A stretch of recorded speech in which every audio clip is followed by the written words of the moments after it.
Take a walk along Fidelio Street and it would be hard not to notice this house.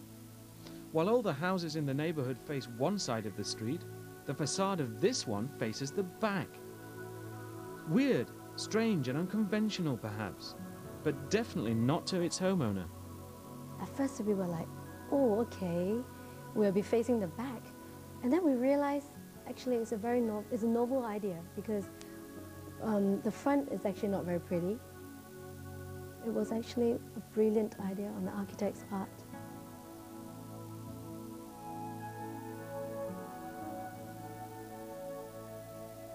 The major constraint was actually having a school right in front of the site. I think the clients were concerned that it would be really noisy.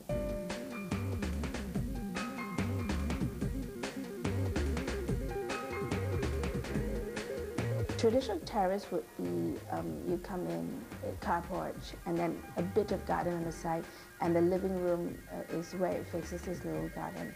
But I thought that's such a pity because there's a very quiet atmosphere at the back of the house where most of the time, again traditionally, it's where you put the kitchen.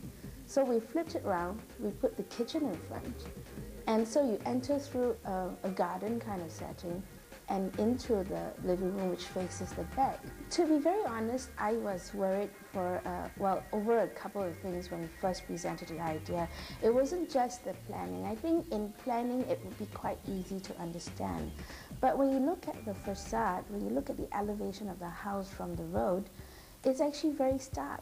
You have 2 strips of window and that's it. That was actually what I was worried that maybe they won't accept it. But Karen did accept the architect's odd interpretation of a home. For her, the main priority was comfort. She wanted this home to be as comfortable as possible, with plenty of light and ventilation. One of the major things that we wanted was a lot of light. And being an intermediate terrace, you know, where can you really get a lot of light? Terrace has actually only 2 facings, front and back. So the middle spaces are always very, very dark. And you know, you have the living, the dining, and then the kitchen behind. That's typical. And dining is usually very, very dark.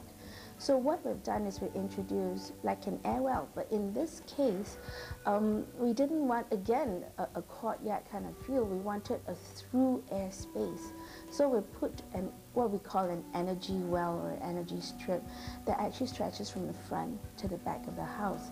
So it's a through void, and in doing so, we create a third facade.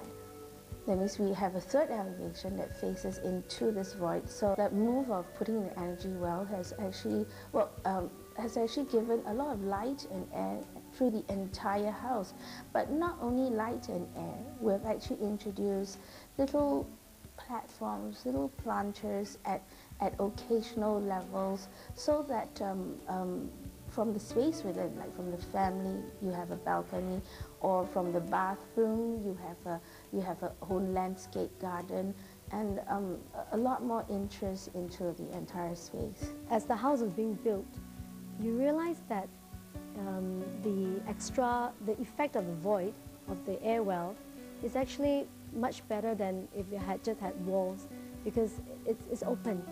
Especially when I open all the doors, you feel as though like it's a corner or semi-D rather than an intermediate terrace. You don't feel as though you're in between houses. Because of the internal courtyard, even the bathrooms have a semblance of openness, a trait that would have been impossible in other terrace houses, sandwiched as they are between neighbours. This is Karen's favourite aspect of the house. Initially there was a modesty issue, but now I'm so used to it because the landscape architect has done it in such a way that the plants are planted in a way that covers most of the view from outside. So it gives you the impression that the whole world is looking at you, but actually they can't really see from outside unless someone really takes the binoculars and climb on top of the tree and look at you. And we have blinds. So when I shower, I normally put down the blinds just to make myself feel a bit more comfortable. But I love it because the moment you wake up, it's open. I get to see the whole world.